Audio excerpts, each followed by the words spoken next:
Photoprotection and the role of cosmeceutical science is fascinating. There's been some interesting advancements and technologies available to the industry and as a result to our patients.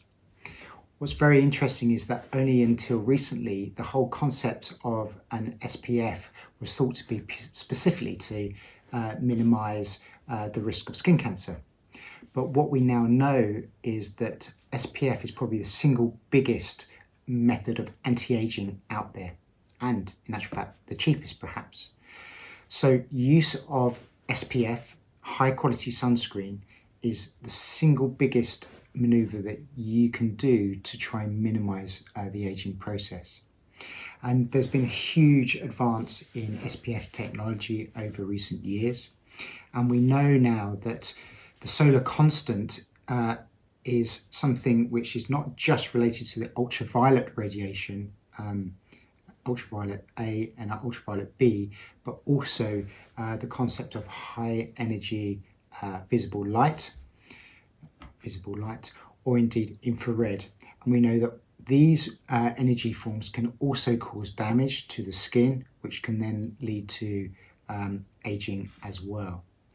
So broad spectrum sunscreens now have to focus on protecting against not only ultraviolet radiation, but visible light and also infrared light too.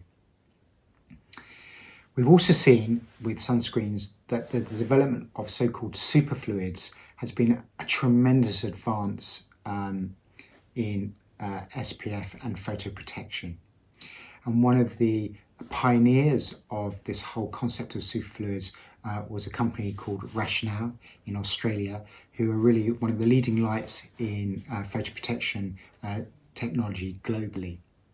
And their superfluid formulations are fascinating in that they derive from the whole concept of superfluids, which was discovered in helium originally many decades ago. And what they've been able to do is create microfilms which spread over the skin very, very quickly, very thinly. And this means that they're highly cosmetically elegant. They can provide extremely good protection over the skin.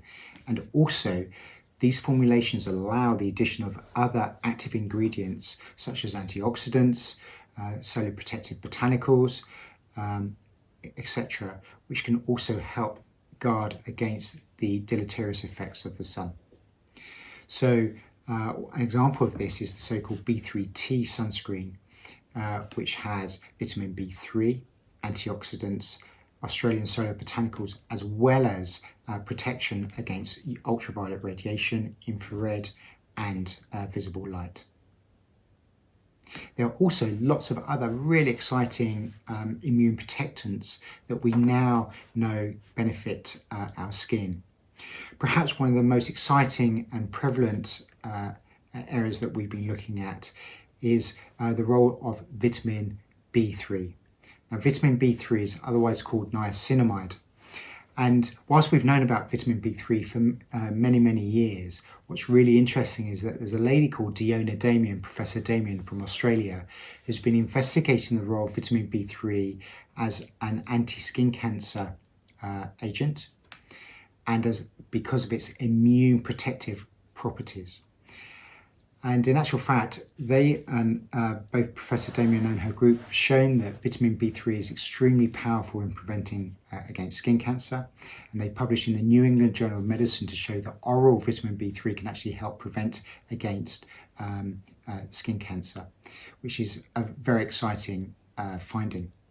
We also know that topical vitamin B3 is also very useful as a immune protectant. And I recommend for all my patients that they take vitamin B3 on a daily basis. Vitamin D is also a very powerful immune protectant, and I recommend all my patients take vitamin D supplementation in the form of D3. And we know that vitamin D actually protects beneficially against a whole range of cancers, but also skin cancer as well. And as many of you will know, many of us are vitamin D deficient, and it's really important to supplement that as well on a daily basis.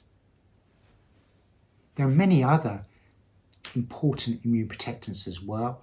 Resveratrol is something which has received a great deal of attention. This is found in red wine, but is also a very powerful antioxidant. But over and above that is also a very powerful immune protectant. And again, there's evidence in the literature that it protects against skin cancer. So again, this is another option for patients too.